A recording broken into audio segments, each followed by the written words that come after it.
Mark 3ஆம் அதிகாரம். இந்த மார்க்கு 3ஆம் அதிகாரத்துல மொத்தம் 4 சம்பவங்கள் குறிப்பிடப்பட்டிருக்கு. ஃபர்ஸ்ட், சூம்பின கையையுடைய மனிதன் சுகமாதல். 2வது, இயேசு சீசர்களை தெரிந்து கொள்ளுதல். 3வது, பரிசுத்த ஆவிக்கு விரோதமான தூஷணம்.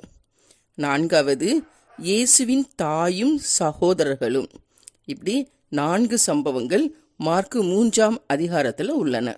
சூம்பின கையையுடைய மனிதன் சுகமாதல். ஏசப்பா ஒரு ஓய்வு நாளில் ஜெப ஆலயத்துக்கு போகிறாங்க. அந்த ஜெப ஆலயத்தில் சூம்பின கையையுடைய ஒரு மனிதன் இருக்கிறான். ஏசப்பா எப்படியும் அவனுக்கு சுகம் கொடுப்பாங்க, அப்போ நம்ம ஏசப்பா மேலே குற்றம் சாட்டலாம் அப்படின்னு சொல்லிட்டு சுற்றி இருந்த எல்லாரும் ஏசப்பா மேலே நோக்கமாக இருக்காங்க. ஏசப்பாவையே பார்த்துக்கிட்டு இருக்காங்க. ஏன் எல்லாரும் ஏசப்பா மேலே நோக்கமாக இருந்தாங்க?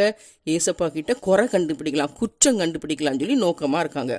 அவங்களோட எண்ணத்தை அறிந்து ஏசப்பா என்ன பண்ணுவாங்கன்னா, அந்த சூம்பின கையுடைய மனிதனை பார்த்து, நீ எழுந்து இங்கே வந்து நில்லுன்னு சொல்கிறாங்க. ஒன்று அவன் எழுந்து எல்லாருக்கும் நடுவில் நிற்கிறான். அதுக்கப்புறம் ஏசப்பா சுற்றி இருக்கிறவங்கள பார்த்து கேட்பாங்க, ஓய்வு நாளில் நன்மை செய்வதா தீமை செய்வதா எது நியாயம்? ஜீவனை காப்பதா அழிப்பதா எது நியாயம் சொல்லி கேட்குறாங்க. ஆனால் யாருமே பதில் சொல்லலை. எல்லாரும் அப்படி பேசாமல் அமைதியாக இருக்காங்க. அப்போ அவங்கள்ட்ட இருதய கடினத்தை பார்த்து ஏசப்பா கோவப்பட்டு ஏசப்பா கோவம் வருது. சரியா? அவங்க பதிலே சொல்லாமல் கல் நெஞ்சு மாதிரி அப்படி அமைதியாக இருக்காங்க. அதை பார்த்த உடனே ஏசப்பாவுக்கு கொஞ்சம் கோவம். உடனே ஏசப்பா என்ன பண்ணுவாங்கன்னா, அந்த சூம்பின கையுடைய எல்லாரையும் சுற்றியும் பார்க்காங்க. பார்த்துட்டு சூம்பின கையுடைய மனிதனை பார்த்து சொல்கிறாங்க, உன் கையை நீட்டுன்னு சொல்கிறாங்க. உடனே அவன் அப்படியே கீழ்ப்படிஞ்சு கையை நீட்டின உடனே அந்த சூம்பின கை எப்படி ஆயிடுச்சுன்னா, மறு கையை போல நல்ல கையாட்டு ஆயிடுச்சு. எல்லாருக்கும் ஒரே சந்தோஷம். சரியா? ஏசப்பா எப்படி சொகாக்குனாங்க சூம்பின கையுடைய மனிதனை? உன் கையை நீட்டுன்னு ஒரு வார்த்தை தான் சொன்னாங்க. சொன்ன உடனே அவன் கையை நீட்டின உடனே அவன் கை எப்படி ஆயிடுச்சு? மறு கையை போல சொகம் ஆயிடுச்சு. இதை பார்த்துட்டு இருந்த பரிசெயர் என்ன பண்ணுவாங்கன்னா, எந்திரிச்சு வெளியே போயிடுவாங்க. வெளியே போய் ஏசப்பாவை எப்படியா கொலை செய்யணும் அப்படின்னு சொல்லிட்டு ஏரோதியரோடே ஏசப்பாவை கொலை செய்யறதுக்கு ஆலோசனை பண்ணுறாங்க. சூம்பின கையை உடைய மனிதன் எங்கே இருந்தான்? ஜெப ஆலயத்தில். எல்லாரும் ஏசப்பா மேலே ஏன் நோக்கமாக இருந்தார்கள்? குற்றஞ்சாட்டுவதற்கு.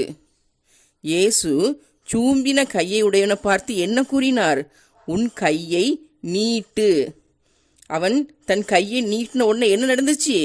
மறுகையை போல சொஸ்தமாயிடுச்சு. இயேசு சூம்பின கையுடைய மனிதனை எப்படி சொஸ்தமாக்கினார்?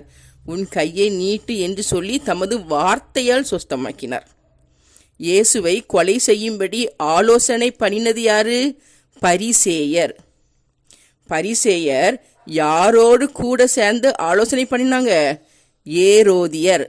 இயேசு சீசர்களை தெரிந்தெடுத்தல். ஏசப்பா நிறைய அற்புதங்கள்லாம் செய்கிறாங்கன்னு சொல்லி கேள்விப்பட்ட ஜனங்கள் ஏசப்பா கிட்ட வாராங்க.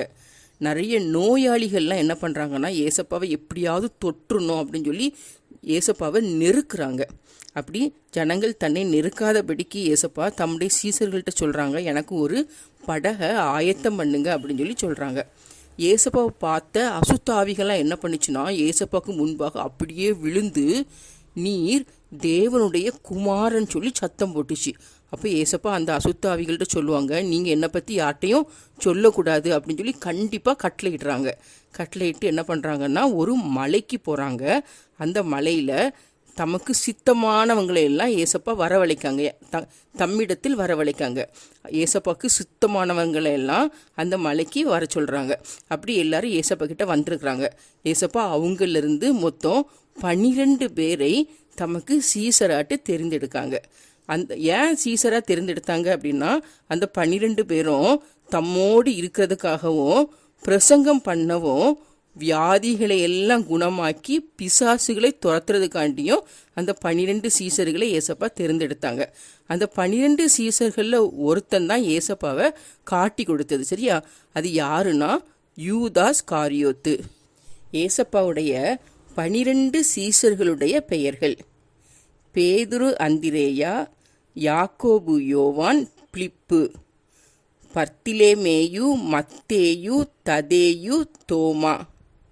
அல்பேயுவின் குமாரன் யாக்கோபு, கானானியனாகிய சீமோன், யூதாஸ் காரியோத்து.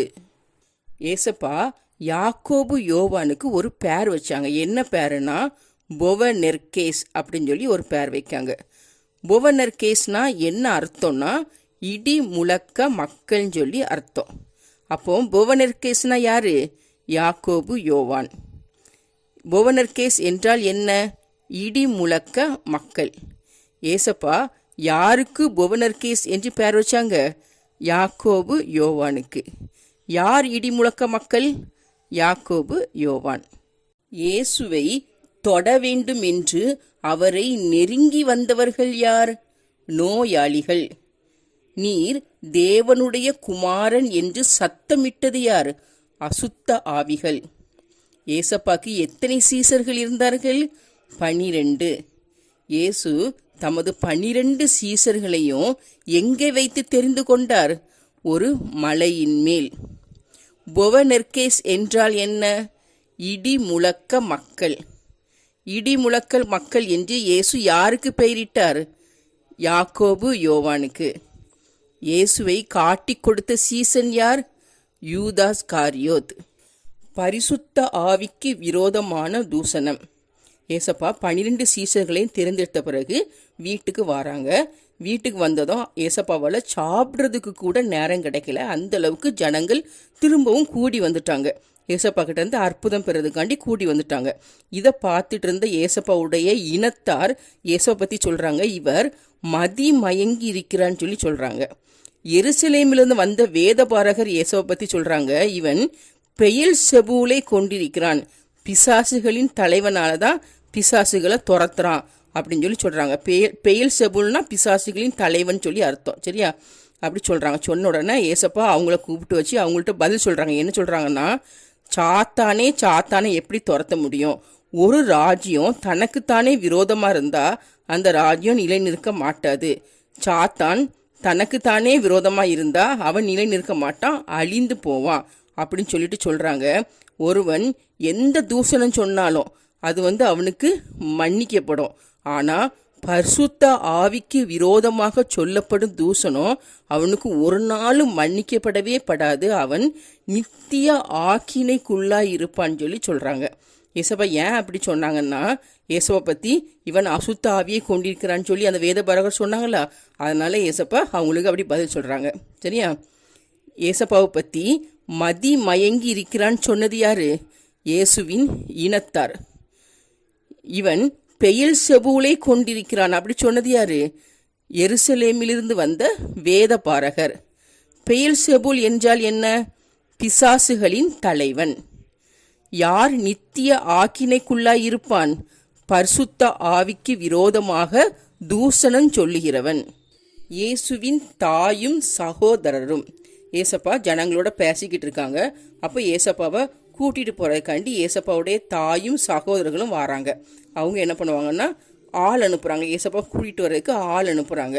அப்போது ஏசப்பா சுற்றி இருந்த ஜனங்கள் ஏசப்பாவோட சொல்லுவாங்க, ஏசப்பா உங்கள் தாயாரும் உங்கள் சகோதரர்களும் வெளியே நின்று உங்களை தேடுறாங்க அப்படின்னு சொல்லி சொல்கிறாங்க. அப்போ ஏசப்பா சொல்லுவாங்க, என் தாயார் யார், என் சகோதரர் யார் அப்படின்னு சொல்லி ஜனங்களை நோக்கி கையை நீட்டி சொல்லுவாங்க. இவங்க தான் என் தாயாரும் என் சகோதரருமா இருக்காங்க அப்படின்னு சொல்லிட்டு சொல்கிறாங்க. தேவனுடைய சித்தத்தின்படி செய்கிறவன் எவனோ அவனே எனக்கு தாயும் சகோதரனும் சகோதரியுமா இருக்கிறான்னு சொல்லிட்டு சொல்கிறாங்க. சரியா? ஏசப்பாவை அழைத்து போகும்படி ஆள் அனுப்புனது யாரு? இயேசுவின் தாயும் சகோதரரும். உம்முடைய தாயாரும் சகோதரரும் வெளியே நின்று உம்மை தேடுகிறார்கள் சொல்லி ஏசப்பட்ட சொன்னது யாரு? ஜனங்கள். யார் இயேசுவினுடைய சகோதரனும் சகோதரியும் தாயுமாயிருக்கிறான்? தேவனுடைய சித்தத்தின்படி செய்கிறவன். நம்மளும் ஏசப்பாவுடைய சித்தத்தின்படி செய்யும்போது நம்மளும் ஏசப்பாவுடைய தாயும் சகோதரரும் சகோதரியுமா இருப்போம்.